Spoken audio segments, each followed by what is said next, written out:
Role role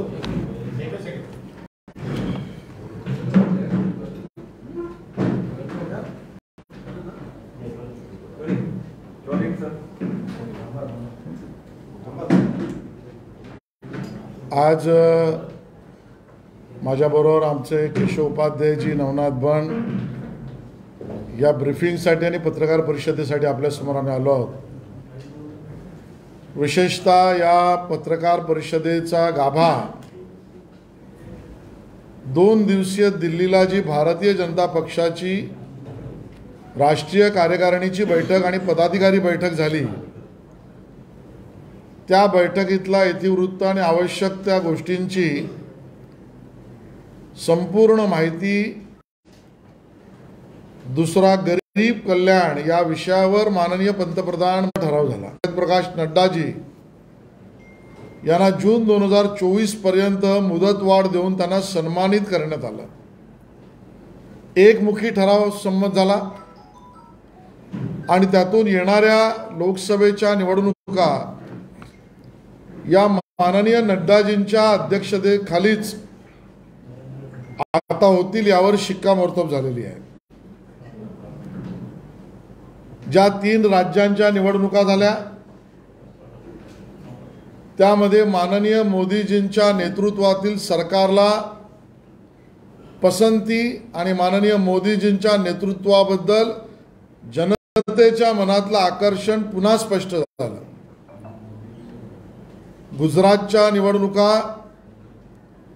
हे हिंदुस्थानमधल्या निवडणुकांमधलं एक शोध प्रबंध लिहावा अशा स्वरूपाच्या निवडणुकीचं हे आयडियल केस आहे.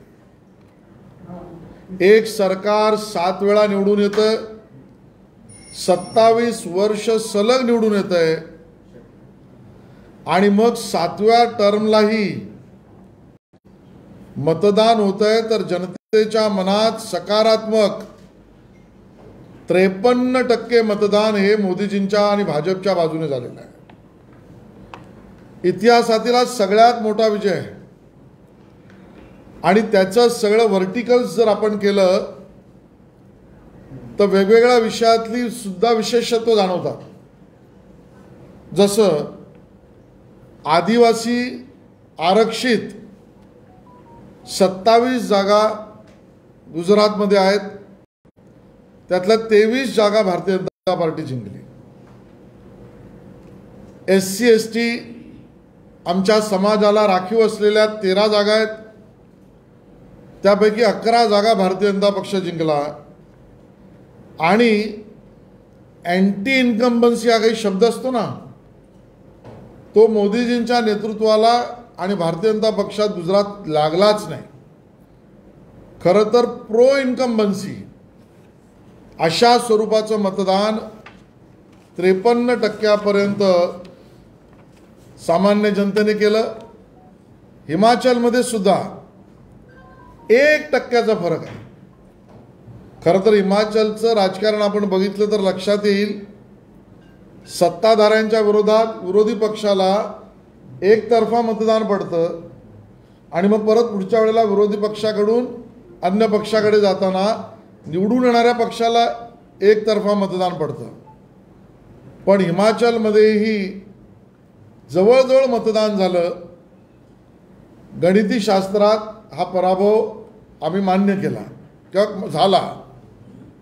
विरोधकांच्या नकारात्मक राजकारणाला जनतेने नाकारलंय हे त्या ठिकाणी दिसतं आणि म्हणून सातत्याने मोदीजींवर टीका करणं, गरीब कल्याणच्या योजनेंवर टीका करणं, आंतरराष्ट्रीय स्वरूपावर भारताची मजबूत प्रतिमा होते या विषयावर टीका करणं, किंबहुना G20 देशाचं नेतृत्व भारताकडे आलंय या विषयावर टीका करणं, करोनाच्या काळात केलेल्या सेवेच्या माध्यमाच्या विषयावर विरोधकांनी टीका करणं आणि आर्थिक परिस्थिती जगात मंदीची असताना जगात सर्वकडे करोनाच्या पार्श्वभूमीवर आणि मग रशिया आणि युक्रेन युद्धामध्ये जी परिस्थिती जगात आर्थिक स्थिती निर्माण झाली आहे त्यात भारत मजबूत उभा राहतोय, तरी त्याच्यावर टीका करणं, या सगळ्या विरोधकांच्या प्रचाराला जनतेने नाकारलंय.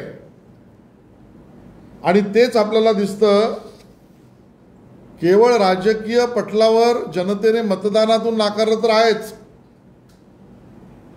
पण सत्य परेशान हो सकता है लेकिन पराजित नहीं. आणि त्यामुळे सत्याची बाजू सर्वोच्च न्यायालयापर्यंत सुद्धा विरोधक हरले दिसत आहे. आणि म्हणून राफेलच्या वेळेचा प्रचार असेल, पेगासिसच्या प्रकरणात असेल, सेंट्रल विस्टाच्या प्रकरणात असेल, नोटबंदीच्या प्रकरणात असेल, खोटा प्रचार विरोधकांनी केला. न्यायालयापर्यंत प्रकरणं गेली आणि न्यायालयामध्ये सुद्धा धूळ खावी लागली. सत्य हे तावून सलाखून अजून उजाळून निघालं हे त्या ठिकाणी स्पष्ट येत आहे. येत्या वर्षभरामध्ये त्रिपुरा, मेघालय, नागालँड, कर्नाटक, मिझोराम, तेलंगणा, मध्य प्रदेश, राजस्थान आणि छत्तीसगड या 9 राज्यांमध्ये निवडणुका होणार आहेत. आणि त्या 9 राज्यातल्या निवडणुकांच्या संदर्भामध्ये माननीय राष्ट्रीय अध्यक्ष नड्डाजींनी पूर्ण व्यूहरचना, मार्गदर्शन आणि त्याबद्दलची कारवाई ही विजयाकडे आम्ही कसं जाऊ याबद्दल सुद्धा मार्गदर्शन या राष्ट्रीय कार्यकारिणीमध्ये आम्हाला झालं. आणि बरोबरीने तेलंगणा असेल किंवा राजस्थान, छत्तीसगड असेल, इकडच्या आता सरकारांच्या विरोधात जनमत एकत्रित होत आहे. ते जनमत एकत्रित करण्याचं कामही त्या ठिकाणची भारतीय जनता पार्टी अतिशय आक्रमकपणे त्या ठिकाणी करील. या गोष्टीचाही विशेष उल्लेख केला पाहिजे की प्रधानमंत्र्यांच्या एका अर्थाने केलेल्या निर्णयाचा स्वीकार देशात किती होतो, तर हर घर तिरंगा हे अभियान घोषित केल्यानंतर आपल्या देशाच्या अमृत महोत्सवामध्ये 25 ते 30 कोटी घरांमध्ये 25 ते 30 कोटी घरांमध्ये हा तिरंगा, हर घर तिरंगाचा कार्यक्रम राबवण्यात आला. जसं मी मगाशी सांगितलं, आंतरराष्ट्रीय क्षेत्रामध्ये सुद्धा त्या ठिकाणी रशियात असतील किंवा युक्रेनमध्ये असतील, तिथल्या भारतीय विद्यार्थ्यांना परत आणण्यापासून आपण त्या ठिकाणी G20चं मिळालेलं अध्यक्षपद किंवा SCO मध्ये मिळालेलं आपल्याला मानाचं स्थान, याबरोबर जगभरामधल्या व्यवहारात भारताची वाढलेली भागीदारी, यातनं एक भारताचं मजबूत देश असं चित्र हे जगामध्ये माननीय मोदीजींच्या नेतृत्वात भारताचं जात आहे. या अशा सगळ्या विषयांवर इत्थंभूत चर्चा आणि ठराव झाले. हे आपल्या माध्यमातून महाराष्ट्रासमोर आणणं ही आवश्यकता होती, म्हणून ही प्रेस कॉन्फरन्स आजची आहे. धन्यवाद. भारत जोडो यात्रेमध्ये आज संजय राऊत सहभागी झालेले. काय म्हणाल? भारत जोडो यात्रेमध्ये जम्मूमध्ये संजय राऊत सहभागी. मी सकाळी स्पष्ट केलंय, राम जन्मभूमीच्या अभियानात कारसेवक ज्या वेळेला आपला बलिदान देत होते, साधू संत त्या ठिकाणी या अभियानाची पूर्ण मुहूर्तमेढ करत होते, संघ परिवार या सगळ्यात जोमाने लागला होता सर्व सोडून, त्यावेळेला हे महाशय संजय राऊत प्रभादेवीच्या गल्लीमध्ये लपून बसले होते. 370 कलम 35A काढून काश्मीर भारताचा अविभाज्य भाग करण्याच्या प्रक्रियेमध्ये आमच्या सर्वोच्च नेत्यांनी त्यावेळेला बलिदान दिलं. आणि आता या सगळ्या लढाईतून कायदेशीर लढाईत मार्ग काढताना त्यावेळेला आमचे हे महाशय संजय राऊत हे सार्वजनिक प्रदूषणाचे कार्यक्रम रोज मीडियासमोर करत होते. आणि मग त्यानंतर आपला देव, देश आणि धर्म हे अभियान आम्ही सुरू करू म्हणताना ते परागंदा होते महाशय. आणि मग आता सगळ्या महाविकास आघाडीच्या प्रकरणात पुढे येऊन स्वपक्षाची शकले त्यांनी उडवली. सरकार गेलं, खासदार गेले, आमदार गेले, त्या स्वपक्षाची शक्ल उडवण्याच्या कार्यक्रमातला हा पुढचा टप्पा आहे.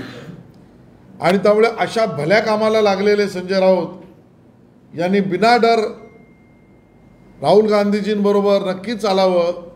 ते जितकी पावलं चालतील तितकं महाराष्ट्रामध्ये उद्धवजींच्या शिवसेनेच्या विजयाचे रस्ते बंद होत जातील, हे चित्र आहे. एकीकडे राज्यामध्ये छत्रपती संभाजी महाराजांविषयी राजकारण केलं जात आहे. धर्मरक्षक बनायसाठी स्वराज्य रक्षक बनायच्या संदर्भात आंदोलन केले जात आहे. दुसरीकडे राज्य सरकारने महत्त्वाचा डिसिजन घेतला आहे की छत्रपती संभाजी महाराजांची जयंती ही शासकीय आणि निमशासकीय कार्यालयामध्ये साजरी केली जाणार. त्या संदर्भातला आदेश देखील जारी केला. मला याचा आनंद आहे. मी सरकारचं अभिनंदन करीन, विशेषतः मुख्यमंत्री एकनाथ शिंदेजी आणि उपमुख्यमंत्री देवेंद्र फडणवीसांचं, की धर्मवीर छत्रपती संभाजी महाराजांच्या जन्मजयंतीचा अधिकृत सरकारी कार्यक्रम होईल आणि तसा निर्णय घेतला. मला वाटतं आजपर्यंत या निर्णयापासून जे पळाले त्यांनी स्पष्टीकरण देण्याची वेळ आहे. आमचा सवाल उद्धव ठाकरेजींना आहे, ना तुम्ही त्या विमानतळाचं नाव बदललं, ना तुम्ही त्यासाठी काही प्रयत्न केलेत, ना धर्मवीर छत्रपती संभाजी महाराजांच्या जयंतीसाठी काही प्रयत्न केलेत. आज भारतीय जनता पक्ष आणि बाळासाहेबांच्या शिवसेनेने केलं आहे. तुम्ही आतापर्यंत या विषयामध्ये अलाहित का राहिलात, याचं उत्तर उद्धवजींनी द्यावं. पंतप्रधानांचा काल दौरा झाला मुंबईमध्ये, मात्र हा दौरा फक्त मुंबई महानगरपालिकेची निवडणुका जिंकण्यासाठी होता, आरोप विरोधकांकडून होतो. त्यांच्या मनात धडकी भरत असेल आणि जर त्यांना वाटत असेल हे जिंकण्यासाठी आम्ही केलं आहे, तर त्यांच्या वाटण्याला आमचं काही नाही. आम्ही जिंकण्यासाठी करतो. काल पंतप्रधान नरेंद्र मोदी यांनी डबल इंजिनचं सरकारचं कौतुक केलं. त्यानंतर मुख्यमंत्री एकनाथ शिंदे यांनी सांगितलं की यानंतर महानगरपालिकेत पण ट्रिपल इंजिन दिसेल. तर तिसरं इंजिन आहे नेमकं कोणतं आहे आणि याची अधिकृत घोषणा काय करण्यात येणार आहे का? लोक स्पष्टच आहे ना, याच्यात अधिकृत आणि अनधिकृतचा विषय कुठे आहे? बाळासाहेबांची शिवसेना आणि भाजप मुंबई महापालिकेत निवडून येईल आणि मुंबईकरांची सेवा करेल, असं ट्रिपल इंजिन असेल. 7 राज्याच्या ज्या निवडणुका होणार आहेत त्याच्यासाठी रणनीती 2 दिवसाचं बैठका झाल्या आणि त्याच्यामध्ये रणनीती ठरला असं तुम्ही आता सांगितलं. मात्र मुंबई 7 राज्याच्या निवडणुका मुंबईसाठी रणनीती कधी ठरणार आहे? नाशिकमध्ये तुमची बैठक होणार आहे आता. मुंबईतली रणनीती ठरली आणि कार्यक्रमही सुरू झाला आहे. विशेष जबाबदारी कोणावर? नाही, कळेल हळूहळू. राज्य निवडणूक आयोगाची हिअरिंग होती आहे, त्यामध्ये ठाकरे गटाकडनं एक स्वतःचा आर्ग्युमेंट असं केलं जाणार आहे की काल मुख्यमंत्री उद्धव ठाकरे यांनी बीकेसीच्या सभामध्ये मी मोदींचाच आहे असं स्वरूपाचा उल्लेख केला, म्हणजे स्वतःच्या पक्षाचं अस्तित्व नाकारलं, स्वतः मुख्यमंत्री पण नाकारतायत अशा स्वरूपाची ऑडिओ आणि व्हिडिओ क्लिप सादर केली जाते. ते तर काल 19 जानेवारी 2023ला एकनाथ शिंदेजींचं वाक्य दाखवत आहेत ना. माझ्याकडे डझनभर वाक्य 2019ची आहेत, ज्यात उद्धव ठाकरेंसहित त्यांचे सगळे उमेदवार म्हणालेत की आम्ही मोदींचे आहोत. मग त्यावर काय करायचं? तुम्ही 2023च्या वाक्यावर जर मला प्रश्न विचारणार असेल तर माझा प्रश्न उद्धवजींच्या शिवसेनेला आहे. 2019च्या निवडणुकीच्या प्रचारामध्ये 1 डझन वाक्य मी दाखवीन उद्धवजींची की मी मोदींचा आणि म्हणून मला मतदान करा. मग तेव्हा पक्ष विसर्जित केला होता उद्धवजींनी, असा आमचा आरोप आहे. बीबीसीने द मोदी क्वेश्चन नावाची डॉक्युमेंटरी रिलीज केली आहे ब्रिटनमध्ये, जी भारतात दाखवलेली नाही. त्याबद्दल पक्षाची भूमिका काही ठरली आहे का? म्हणजे भूमिका काय मांडायची? ज्या पद्धतीची मांडणी ते करतायत त्यामुळे बीबीसीने आता त्यांचं नाव बीबीसी म्हणजे बायस बोगस कॅम्पेनर असंच ठेवावं असं आमचं म्हणणं आहे. ठीक है, हिंदी ये सब आज यहाँ पर विशेष रूप से ये पत्रकार परिषद, ये 2 दिवसीय भारतीय जनता पार्टी की जो राष्ट्रीय बैठक दिल्ली में हुई उसके बारे में पूरे महाराष्ट्र को अवगत कराने के लिए है. सबसे पहले तो हम सभी कार्यकर्ता उत्साह में हैं क्योंकि भारतीय जनता पार्टी के राष्ट्रीय कार्यकारिणी में इस बात पर मोहर लग गई कि हमारे लोकप्रिय अध्यक्ष जगत प्रकाश नड्डा जी, इनका अध्यक्ष पद का कार्यकाल ये अब 2024 तक बढ़ाया गया, उनको सम्मानित किया गया. पूरे कार्यकारिणी में 3 ठराव विशेष रूप से हुए। एक राजनीतिक प्रस्ताव था, एक गरीब कल्याण योजनाओं को लेकर मोदी जी की जो सरकार चल रही है उसके बारे में प्रस्ताव था, और तीसरा सामाजिक और आर्थिक संकल्प के विषय में प्रस्ताव था। कुल मिलाकर राजनीतिक परिस्थिति में जनता का मानस, मतदाताओं के मन की इच्छा और उनका रुझान ये भारतीय जनता पार्टी और माननीय मोदी जी के नेतृत्व के प्रति है। ये 3 विधानसभा के चुनाव में राज्यों के ध्यान में आया। गुजरात का विजय तो अभूतपूर्व था, वहाँ पर 182 में से 156 सीटें जीतना, वो भी 7वीं बार सरकार लाना, 27 साल कंटिन्यूसली सरकार बीजेपी की बनना, और उसमें भी पिछड़े वर्ग के जितने सीटें आरक्षित है कुल मिलाकर 13, उसमें से 11 जगह पर जीतना, और आदिवासी इलाकों में जो आरक्षित 27 में से 23 सीटें जीतना, ऐसे अलग अलग बिंदुओं पर ये चुनाव और इसकी जीत ये भारतीय राजनीतिक इतिहास में संशोधन का विषय बन सकती है। इतना बड़ा अभूतपूर्व यश ये भारतीय जनता पार्टी को मिला है, और स्वाभाविक है हमारे विरोधियों को इन राज्यों के चुनाव में लोगों ने नकारा है। हिमाचल की भी बात ले तो हमारे और सत्ताधारी हिमाचल में जो बैठे हैं उनके बीच 1% का फासला है। अगर हम हिमाचल के चुनाव को उसके पहले के योग्य रीति से अगर उसका आलोकन करें तो ध्यान में आता है सत्ताधारी ऐसे जीते हैं कि विरोधी पक्ष को कुछ सीटें मिलना भी मुश्किल हो गई। लेकिन यहाँ पर बराबरी का सामना हुआ, और एक तरीके से वहाँ पर भी जनता का रुझान हमारे प्रति जो रहा उसके लिए हम जनता से धन्यवाद भी व्यक्त करते हैं। सिर्फ चुनाव में विरोधी हारे ऐसा नहीं, लगातार विरोधियों ने हमारी सरकार को, मोदी जी को कलंकित करने का प्रयास लगातार किया, और उस प्रयासों में भी सत्य परेशान हो सकता है, पराजित नहीं। इस तरीके से सर्वोच्च न्यायालय में हम सब केसेस में हमारे विरोधियों को मुंह की खानी पड़ी है, और वो हमने देखा गुजरात के दंगों के विषय पर, पेगासिस का विषय हो, राफेल का विषय हो, नोटबंदी का विषय हो, इन सभी विषयों को कोर्ट के सामने लेके गए, लेकिन विरोधियों को मुंह की खानी पड़ी है। इस प्रकार का चित्र है।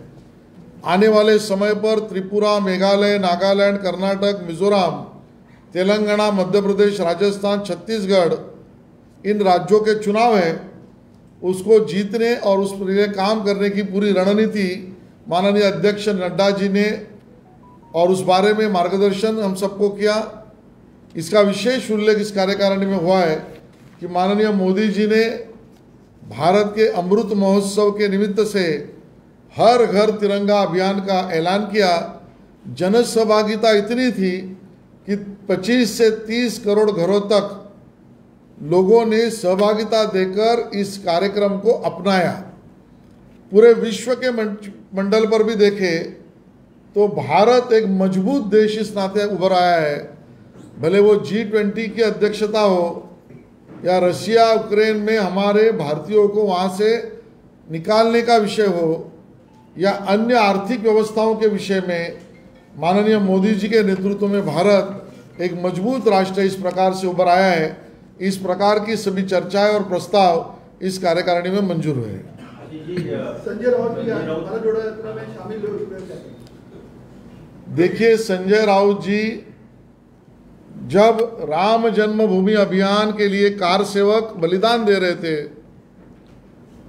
साधु संत सालों से, पीढ़ियों से इस अभियान को चला रहे थे, संघ और भारतीय जनता पार्टी पूरी ताकत से वहां पर उतरी थी, तब वो संजय राउत जी प्रभात देवी में अपने कार्यालय में अंदर से लॉक लगाकर बैठे हुए थे। हमने देखा कि जब 370 और 35A निकालकर कश्मीर भारत का अविभाज्य भाग बनाना, इस गतिविधि में पूरा देश जुट गया, तब इसके विरोध में एयर पोल्यूशन का कार्यक्रम मीडिया के सामने संजय राउत जी कर रहे थे। वही हमने देखा कि घोषणा तो देव देश और धर्म की, लेकिन इस सब से भागकर हिंदुत्व को छोड़कर कांग्रेस और राष्ट्रवादी कांग्रेस से अलायंस करने में जुटे हुए संजय राउत जी थे।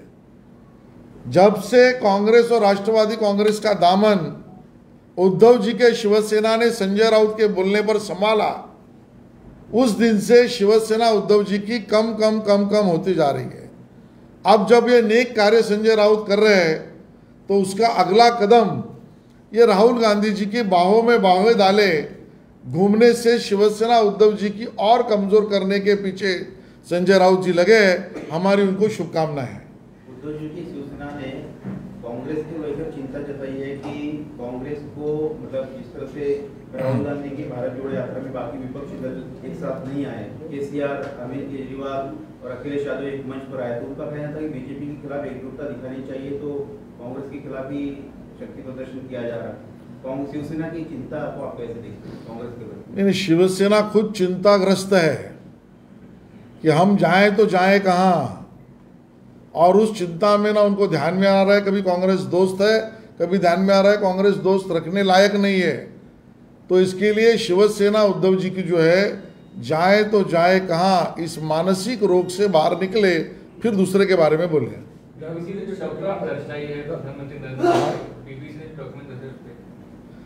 बीबीसी का इस प्रकार का झूठा कैंपेन देखकर हम इतनी ही प्रतिक्रिया दे सकते हैं, बीबीसी यानी बायस बोगस कैंपेनर, और इससे ज्यादा कुछ नहीं। छत्रपति संभाजी महाराज की जयंती मनाने का जो सरकार ने फैसला किया है, खासकर आप लोग रास्ते पर उतरे और उसके बाद ये सारी चीजें कैसे हुई? हम सरकार का अभिनंदन करते हैं, विशेष रूप से हमारे मुख्यमंत्री एकनाथ शिंदे जी और उप मुख्यमंत्री देवेंद्र फडणवीस जी का, कि धर्मवीर छत्रपति संभाजी महाराज जी की जन्म जयंती ये अभी पूरे महाराष्ट्र में सरकार की दरबार में और सरकारी कार्यक्रम इस नाते मनाई जाएगी, ये हमें अभिमान का विषय है। बाला साहब के पोर्ट्रेट का अनावरण किया जा रहा है, सबको न्योता दिया गया है, लेकिन शिवसेना वहां पर कन्नी काटने की कोशिश में है, उसको आप कैसे देखते हैं? भाई देखिए, इसमें उन्होंने आना या नहीं आना उनका विषय है। व्यक्तिगत मेरा मानना है और पार्टी का भी मत ऐसे ही है कि सम्माननीय हिंदू हृदय सम्राट बाला साहब ठाकरे जी, इनका तैल्य चित्र ये अगर सम्मानपूर्वक महाराष्ट्र के विधानसभा में लगाया जा रहा है तो ये अपॉलिटिकल कार्यक्रम है, सभी ने आना चाहिए और सभी ने अपना सम्मानपूर्वक भाव वहाँ पर प्रदर्शित करना चाहिए। कन्नी काटने वाले अगर किसी विशिष्ट वर्ग की वोट की चिंता के कारण कन्नी काटते होंगे तो उद्धव जी स्वयं का भी आत्मनिरीक्षण करिए। अब वोट की राजनीति के लिए आप किस किस को ठुकराओगे और किस किस को ना कहोगे, ये भी एक बार बता दीजिए। एक वीडियो वायरल हो रहा है कल के कार्यक्रम का, जिसमें एकनाथ शिंदे जी को देवेंद्र फडणवीस ने प्रधानमंत्री के दाहिने तरफ जाने के लिए कहा, उसको लेकर के पूरे सोशल मीडिया पे वीडियो सर्कुलेट किया जा रहा है कि देखिए, कल की सभा इतनी अति प्रचंड अति विशाल हुई, वैसे तो इसके खिलाफ बोलने लायक कुछ न बचा न था। वर्किंग डे को ऑड टाइम पर मुंबईकरों ने जिस प्रकार का आशीर्वाद दिया, और जो आए उन्होंने तो दिया ही दिया, जो सभा में पहुंच नहीं पाए, कुछ लोगों को सभा के कारण अड़चनों का भी सामना करना पड़ा, उन सब ने भी अपना रोष नहीं प्रेम व्यक्त किया, तो उसके बाद कहने के लिए कुछ बचा नहीं। तो इस प्रकार से वीडियो वायरल करना, कुछ फोटो डिस्प्ले करना, ये सब चीज़ों को मैं ओछी हरकत कहता हूँ। जो ओछी राजनीति करते हैं वो ओछी हरकत करते हैं। वो कह रहे हैं कि बीजेपी ने प्रधानमंत्री को लाया, सब डेवलपमेंट के काम दिखाया, लेकिन वो तो हमारे काम थे। दिल्ली में जिस तरह से बीजेपी हारी, वैसे भी यहाँ पर हारने वाली शिवसेना को कोई हटा नहीं सकता। नहीं, बोलने से क्या जाता है, हर चुनाव में तो बोलते ही है शिवसेना उद्धव ठाकरे जी की। गोवा का चुनाव आया, हम ही जीतेंगे, यूपी का चुनाव आया, हम भारतीय जनता पार्टी को हराएंगे, ये हर चुनाव में बोलते रहते हैं। ये जो हमारे यहाँ पर एक कलाकार है बहुत प्रसिद्ध, क्या नाम उनका, जो बाउले चलाते हैं, आपको नाम बताया ना, तो रामदास पाध्याय के जो बोल के बाउले रहते हैं, वैसे ये लोग हैं, इनके बोलने पे भरोसा किसका है? आशीष शेलार सर, विधानसभा अध्यक्ष आहेत राहुल नार्वेकर, त्यांनी सांगितलं की निमंत्रण पत्रिकेमध्ये उद्धव ठाकरेंचं नाव नाही आहे आणि त्यांना वेगळी पत्रिका पाठवली जाणार आहे. तर काय याच्याबद्दल काय सांगणार? आणि उद्धव ठाकरेंनी त्या दिवशी दुसरा कार्यक्रम त्यांनी schedule बघा, त्यांनी काय करायचं याच्यावर मी भाष्य करू शकत नाही. ते सर्वस्वी उद्धवजींचा स्वतःचा निर्णय असू शकतो. माझं व्यक्तिशः मत आहे आणि पक्षाचंही तेच मत आहे की माननीय हिंदू हृदय सम्राट बाळासाहेब ठाकरेजींचं तैलचित्र ज्या वेळेला सन्मानपूर्वक आपण विधानमंडळात लावतो त्यावेळेला तो कार्यक्रम अराजकीय आहे. सर्व पक्षांनी राजकारण बाजूला सोडून या कार्यक्रमात यावं. मनात शंका अशी येते की ह्याही कार्यक्रमातून बाजूला जाण्याचा प्रयत्न जर उद्धवजी करत असतील तर अजून तुम्ही विशिष्ट वर्गाची मतं मिळवण्यासाठी कोणाकोणाला ठोकर मारणार आहात त्याची यादी तरी एकदा उद्धवजी द्या. कोणाकोणाशी तुम्ही संबंध तोडणार आहात एका विशिष्ट वर्गाची मतं मिळवण्यासाठी त्याची स्पष्टता तर द्या, असं आमचं त्यांना आव्हान आहे. चला, निमंत्रण पत्रिकेतनं उद्धव ठाकरेंचं नावच उघडलं गेलं आणि प्रश्न विचारल्यावर विधानसभा अध्यक्ष म्हणाले की त्यांना वेगळी पत्रिका पाठवली जाणार आहे. मग त्यांनी उत्तर दिल्यावर तुम्ही मला काय विचारताय? 6 वर्षासाठी निलंबन झालंय, ते तुमच्यासाठी फायदेकारक आहे का? बघा, फायदा तोटा बघून आम्ही राजकारणात उतरत नाही, आम्ही सेवेसाठी उतरलो आहोत. या मतदारसंघामध्ये महाराष्ट्र विकास आघाडीचं जिंकणं म्हणजे जनतेशी घोर अपमान आहे. भाजप आणि आमचा NDA सहकारी पक्ष जिंकला पाहिजे, यासाठी हे सुचिन्ह आहे असं मी म्हणेन. सर, कालच्या भूमिपुजनानंतर आदित्य ठाकरेंनी आज पुन्हा ट्विट केलेलं आहे की 5 जे रस्त्यांचे कंत्राट दिलेलं आहे काँक्रिटीकरणासाठी ते रद्द करावी, कारण स्पर्धात्मक निविदा प्रक्रिया पार पडलेली नाहीये आणि दर वाढवून देण्यात आलेले आहेत. त्यामुळे याचा खुलासा करावा किंवा ही प्रक्रिया रद्द करावी. दुसरा प्रश्न त्यांनी उपस्थित केलाय की ज्यांना 5 कॉन्ट्रॅक्टरला काम देण्यात आलेलं आहे त्यांना मुंबईसारख्या शहरामध्ये अशा प्रकारचा रस्ते बनवण्याचा अनुभव आहे. बरोबर आहे. आदित्य ठाकरेंचा जळफळाट, थैथयाट, पोटदुखणी ही त्यांच्या गोट्यातील 25 वर्ष सातत्याने काम करणाऱ्या काळ्या यादीतल्या कंत्राटदारांना काम न मिळाल्याची आहे. आणि त्यामुळे चांगले आलेले कंत्राटदारही सोडा, चांगलं कामही सोडा आणि माझ्या घरभरणी करणाऱ्यातल्या लोकांना कामं द्या. हा आदित्य ठाकरेंचा पोटदुखीचा प्रकार आहे. ते कधीही होणार नाही. जनतेला, मुंबईकरांना खड्डेविरहित रस्ते पाहिजेत. 25 वर्षात तेच कंत्राटदार, तीच पद्धत, तीच रिंग आणि तेच त्यांच्या घरातली लोक, त्यांच्याकडनं पैसे वसूल करायला अनिल परब, त्याच्यासाठी सचिन वाजे, हे सगळं आम्ही पाहिलं आहे. मुंबईकरांना या त्रासातून सुटका होते आणि म्हणून काही लोकांच्या प्रॉफिटमध्ये अटका होतोय.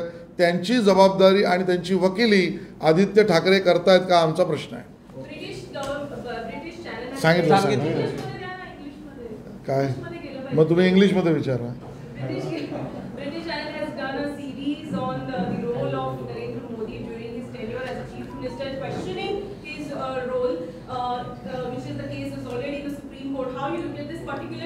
This campaign is ill-managed campaign. For us, BBC means bias, bogus campaigner. That's all. Thank you. Thank you.